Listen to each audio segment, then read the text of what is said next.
Assalomu alaykum, aziz qarindoshlar. Hayotimizdagi psixologiya 9-darsimiz xush keldinglar. Meditasyon va bioenergiyalar rostli shifo qilamdigandir. Haqiqatan yaqinqi yillardan buyon meditasyon, bioenergiya va yoga va shuningga o'xshash nurg'un kelimalar quloqimizga shifo nomi bilan davomli kelib turgan bo'lib qoldi. Unda bo'lsa, biz bugungi darsimizda meditasyonning tarixini, meditasyonning zodi bir qandoq bir oq ko'rinish ekanligini, qanday maqsadlar bilan o'ttirg'i chiqib dunyoda tarqalayotganligini o'rganish orqali boshqa nazariyalar haqida birlikda tushunish hosil qilib boqaylik.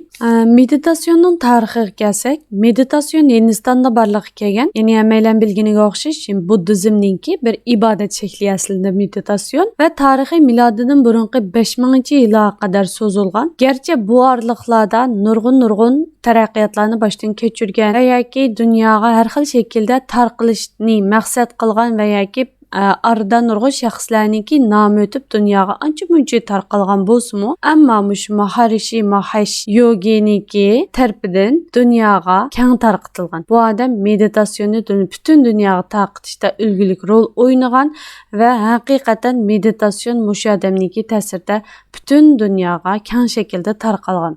Meditasyon bilan yoga, bioenergiya va shuningga o'xshash o'tirg'i chiqqan nurg'un shifo qiladi, kayfiyatingizni o'ngshaydi, sizga rahatlik berdi, sizni xotirjamlik ega qildi deyilganidek mushu kalimalar, mushu so'zlarning hammasi nihoyat ma'sum, ya'ni nihoyat deyilgandeklamadi. Ko'rib baqsak, meditasyon, yoga mushu bu buddizmningki bir ibodat shakli asli. Yoga mayli har qancha tanarkat shaklda ko'rinsa-mu, har qancha paylaringizni so'zganda ko'rinsa-mu, u aslida bir buddizmningki, ya'ni meditasyon birlashtirilgan bir ibodat shakli. Meditasyon asli mohiyatida bo'lsa, buddizmningki ibodat shaklidir. Ibodat shaklidan, ya'ni bu inson har kuni ma'lum bir vaqtni mush meditasyonga ajratish kerak. Ajratgandan keyin hatto o'ltirish shakllaridan tortib butunlay buddizmdagi shu ibodat shakli talab qilgan holatda o'ltirish kerak. Bularningki bu nazariyasida odam badanida 7 palla deb qaralgan. Ba'zilari 4 aytgan, ba'zilari hatto 7 namunachik bo'lgan aldamonchi deyotgan. Bu pallalar eng ostidan tortib bir-birlab ichilib meditasyonda yuqori darajaga yetgan chog'da, ya'ni eng ostidagi palla 1-palladan boshlab 2-palla, 3-palla, 4-palla chiqib eng yuqorgi pallaga chiqib, o'sha pallalarning hammasi ichilgan vaqtida inson butunlay holatda o'zi koinot bilan birlashadi, ilohiy bilan birlashadi, ya'ni inson iloh bilan birlashish orqali insonmi shu darajaga yetadi degan bir nazariyani o'tirib qo'ygan. Amaliyotda meditasyonning falsafasi dal mushkan. Garchi meditasyon Turkiyaga, Saudiyaga va shunga o'xshash musulmon davlatlarga kirgan vaqtida faqatli bir insonni rahatlatish usuli, faqatli bir odatdagi, masalan, yogaga o'xshash tanarkat usuli degandek bir holatda kirgani bilan amaliyotda Amerikada olsun, butun davlatningki bir diniy, e'tiqodiy bo'lmagan bir davlatlarga borganda o'ziningki haqiqatan bir din ekanligini e'tirof qilgan va buningki diniy taqdish ekanligini e'tirof qilgan ekan. Siz buningki qoidalarini faqatlab deyilgan bo'yicha qilmaysiz, balki butun ishlarning hammasiga bo'ysunishingiz kerak. O'tirish shaklidan tortib buningki deyilgan butun so'zlar, men butun ko'rib chiqdim, materiallarni akademik maqolalardan tortib ko'rib chiqdim. Deyilgan so'zlardan tortib ayni vaqtki Budaninki deyilgan so'zlari va har qaysi mush meditasyonning tarixidagi danliq murtlarninki deyilgan so'zlaridan tortib shular qo'llandi ekan. Har odamniki o'zi bilgan bo'yicha so'z qo'llanmaydi. Shunga o'xshash hamda biz bu meditasyonni ishlasak rahatlagandek his qildik. Endi bo'pti, qanday olsun biz unchalik o'ylab ketmaymiz-ku, bo'ldi, biz rahatlagandek bo'lsak, biz bu xotirjamlikka erisak bo'ldi emasmi deyishimiz mumkin. Lekin hamma ishlar shunday qilib bo'ldi qilish bilan o'tib ketmaydi.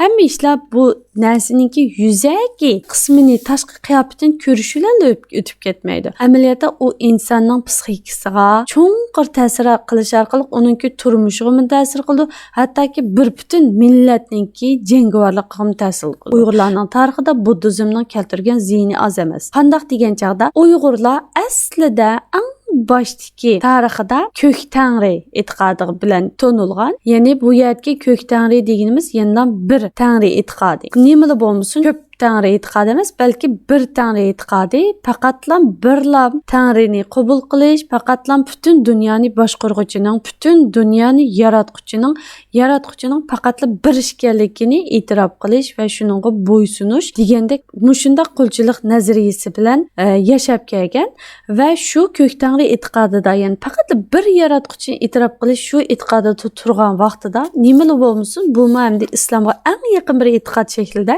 ayni vaqtda tig'i islom Uyg'ur diyoriga tarqalib bormagan davrlari hisoblandi. Amaliyotda faqat bir yaratquchi e'tiqodidagi vaqtida Uyg'urlar noitim jangovar, noitimi botur bir xalq bo'lib, o'ziniki atrofidagi qabilalarni birlashtirgan va butun turk qabilalariga bosh bo'lib, o'ziniki territoriyasini noit kengaytgan. Ammo undan keyingi tarixini bilamiz. Uyg'urlar Xitoylarni hatto surib to'qay qilib bir yerga surayotgandan keyin qaytashida Manidin raiblarga duch kelib qoldi va shu vaqtda Manidinni o'zining davlatini qilib qabul qildi. Butun dunyodagi har bir jonlining o'zi bir ilohiy haqiqat, ya'ni ilohning tarqalishi deganga o'xshash bir nazariya o'xshaydi. Butun dunyodagi har qanday jonliqni o'ldirishga, har qanday jonliqqa ziyon yetkazishga bo'lmaydi deb, ayni vaqtdagi nima bo'lsin, butun dunyoda kuchliklar yengib kelayotgan, kuchliklar hukm suradigan bir davrda Uyg'urlar bu e'tiqod bilan bostirilib ketgan, jangga chiqmagan, go'sht yeyish cheklanganligi bularningki jasurligi, bulardagi shijoat texmi tuvallab ketgan. Yine hammamiz bilamiz hadi bu go'sht yeyishninki, kuchli yeyishninki insonniki bo'lib erlarninki nayt kuchli bo'lishida, shijoatining kuchli bo'lishida, jasur bo'lishida nayt cho'ng rol o'ynaydi. Ham shuningga o'xshash, hamda bu e'tiqod Uyg'urlarga naytmi ig'ir ta'sir ko'rsatib, bularninki acizlashib ketishiga sabab bo'lgan. Ondan keyin kelgan islom dini bizningki e'tiqodimizni qaytadan yana o'ngshash orqali biz islom dinini qabul qilgan vaqtimizda Qaraxoniylar xandonligi bo'lsin, undan keyingi Saydiya xandonligi bo'lsin, ikki oltin davrni, Uyg'ur tarixidagi ikki oltin davrini boshdan kechirgan. Ya'ni haqiqatan bu o'zgarishlardan his qilgan bo'lsanglar, bundalan bir e'tiqod qo'ygan, bundalan bir ish qo'y deganlarimizmi insonning butun hayotiga, hattoki bir millatning butun kechirmishlariga, bir millatning butun bir hayotiga ta'sir ko'rsatuvchi omillardan hisoblanadi. Shunlashqa bu oddiy qaraydigan masala emas, tarqatadigan yogani tarqatadigan o'ziniki bosh tur sayfisida munda yozilganki, ya'ni yoga bizningki bu davlatimiz kirgandan keyin buni biz diniy jihatda bizga biroz qarshidek his qilib qoldik. Shunlashqa buni qanday deb qaraysiz deb so'rgan savolga berilgan javobni o'qib baqsanglar bo'ladi. Buningda garchi yoga bir dinga oid emas, din nurg'un vaqtda sizni bo'g'di, sizni cheklaydi, ammo yoga bo'lsa sizni noati erkin holatda rahatlikka erishtirdi. Yoga sizni qo'l oltingizdagi dunyoning ichiga bo'g'ilishdan yoki shaxsiyatchilik bir holatdan, balki o'zingizni haqiqiy tonigan va ishchisallashgan bir ilohiy holatga o'tishingizga yordam qildi degandek bir javobni qaytarganki va buning ostidagi javoblarni o'qib baqsanglar bo'ldi. Mana yoga bir din emas debdi, ammo chunki yoga bilingan butun dinlardan burun boshlangan bir falsafa debdi. Atizm bir falsafa deydi. Amaliyotda atizm qanday? Atizmning o'zi, mayli dinsizlikning o'zimi bir din deb qaraldi asli. Chunki siz uningga qat'iy ishonsiz va shuningki o'tir qo'ygan falsafasida mingizni programlaysiz. Shunga o'xshash buningda yoga o'ziniki bir falsafa ekanligini, ya'ni bir dinning bir falsafa ekanligini bilib bilmay e'tirof qilgan. Endi balkim men diniy nuqtadan qaramayman, faqat o'zimni rohat etish uchun qo'llanman. Shunga o'xshash shu meditatsiyon bo'lsin, yoga bo'lsin, shundaq narsalarni ashundaq jihatdan ishiltaman deb o'ylashingiz mumkin. Ammo o'ylab beqing, har qanday narsa yenilikdan ig'irlikqa yoki bo'lmasa tezlikdan cho'nqurlikqa qarab taraqqiy qildi. Siz beshida diniy nuqtadan qaramay turib turdagi naydi oddiy bo'lgan boshlanish meditatsiyonlarga kirishingiz mumkin. Boshlanish meditatsiyonlarini anglashingiz mumkin. YouTube'da qarab baqsanglar bo'ldi. YouTube'da ya'ni tadqiqot qilish nazarida qarab baqsanglar bo'ldi. Hech chekir ketmanglar. Boshlanish meditatsiyonlarda 5 minut, 10 minut degandek sizga naydi oddiy so'zlarni qildi, oddiy bir yetaklashlar bo'ldi. Lekin bag'an sari uniki taraqqiyoti qarsangiz, nurg'un turbatlarga qarsangiz, hatto bucuk ap-aşkara halda butlarning rasmlarini ko'rsiz. O bucuk ap-aşkara halda men boy ko'rsatgan rasmdagi 7 palliniki qanday ichildiganligi, har bir pallida siz qanday bir holatga keldiganligingiz, nima bilan birlashadiganligingiz, qanday bo'ldiganligingiz degandek holatlarni butunlay so'zlaydi. Ya'ni bu yerda sizga to'rda bo'lsin yoki amaliyotda bo'lsin, meditatsiyonda yoki yogada sizga sizni yetakliguvchi hargiz oddiy kishi emas. U mushu meditasyon yogani ügünüp sizni mush jihatda yetaklaydigan holga kelgan bir kishi albatta buniki falsafasini o'rgangan bo'ldi. Albatta buniki chiqqan yerda o'rgangan bo'ldi. Shunga bu oddiy qaraladigan bir nuqta emas. Meditasyonning hech foydasi yo'qmidi? İnsonni hech rahatlatmamdigandi, degil bo'lmaydi. Albatta rahatlatadi. Ammo rahatlatish, faqatla huzur berishni o'ylasak, nima narsalar huzur bermaydi hayotimizda? Aroq ichuvchilardan so'rab baqsangiz, "Nima huzurlanganligini?" deydi. Tamak chekuvchilar, zaharlik chekimlik chekuvchilar da. Shuningga o'xshash masalan internet xumori bo'lib qolganlar, har xil xumori bo'lib qolganlardan so'rasangiz, o'zining nihoyat rahatlanganligini, shu ishni qilayotgan vaqtida nihoyat rahatlanganligini, nihoyat huzur his qilganligini so'zlaydi. Shuningga o'xshash meditatsiyonmi shularga o'xshashlar. Sizni xumor qildi, sizni rahatlatadi, ammo bilib bilmay sizning aqidangizga singib kirdi va aqidangizni buzg'unchilikka uchirdi. Endi bu yerda islomiy aqida bilan meditasyondagi aqidani selishtirib boqaylik. Islomiy aqidada biz qanday holatda bo'lamiz?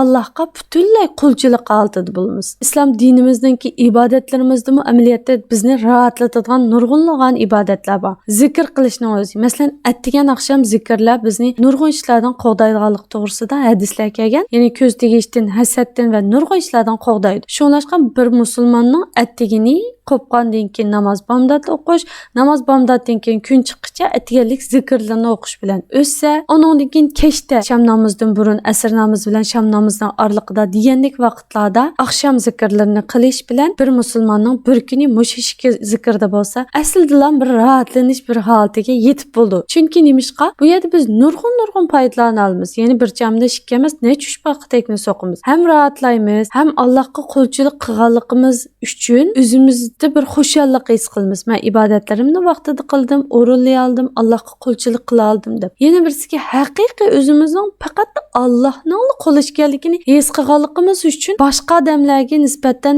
yolvurish, boshqa odamlardan tamoq qilish, boshqa odamlardan qo'rqish degandek tuyg'u bo'lmaydi. Chunki sizning qulchiligingiz faqat Alloh uchun. Chunki siz faqat Allohningki irodasiga zid ishlarni qilib qilishdan qo'rqsizki, boshqa odamlar, ya'ni boshqa odamlardan qo'rqadigan yoki boshqa odamlarga yolvuradigan yoki boshqa odamlardan umid kutadigan, boshqa odamlardan tamoq qiladigan bir ideyalar sizda bo'lmaydi.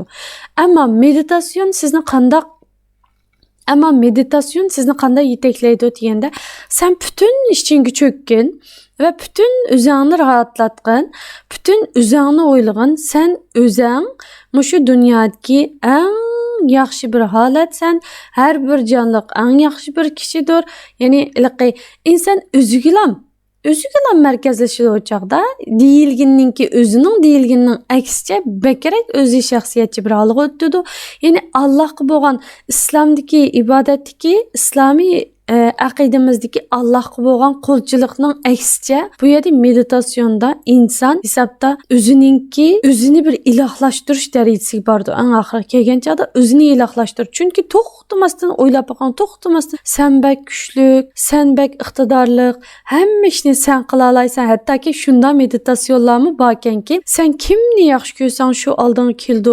Mush meditasyonni izchil qilib bersangiz, yaxshi ko'rgan odamingiz oldiga keldi. Mush meditasyonni izchil qilib aşkınız bilan to'y qila olasiz deydigan nurg'un meditasyonlar bor. Ya'ni shunda holatda insonniki kuchini, insonniki o'ylig'ini, insonning qilmoqchi bo'lganini shunchalik yuqori holatga ko'tarib o'tish, insonni ilohlik darajasiga ko'tarib o'tish.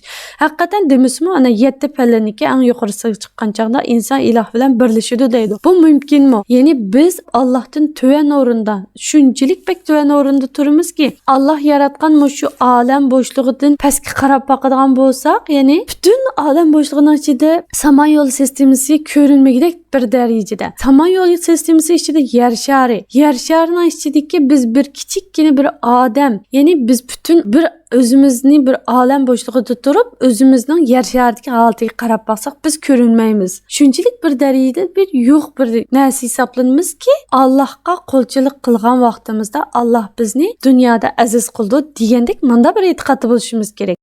Qarindoshlar, bugungi darsimiz mishayichi bo'lsin. Kelasi soat darsimizda inshaalloh meditasyon nemishqa bizning aqidamizga zid turib, yana shunchalik ko'p kishilar undan mehrni uzolmaydi va psixologiyadagi nafaslanish mashqi qanday shaklda ilib berildi va qanday shaklda insonni rahatlatishga foydasi bo'ldi degan nuqtalarga to'xtalamiz. Bundan kelasi soat ko'rishaylik. Amanlar, o'zinglarni asranglar. Allohga omonat.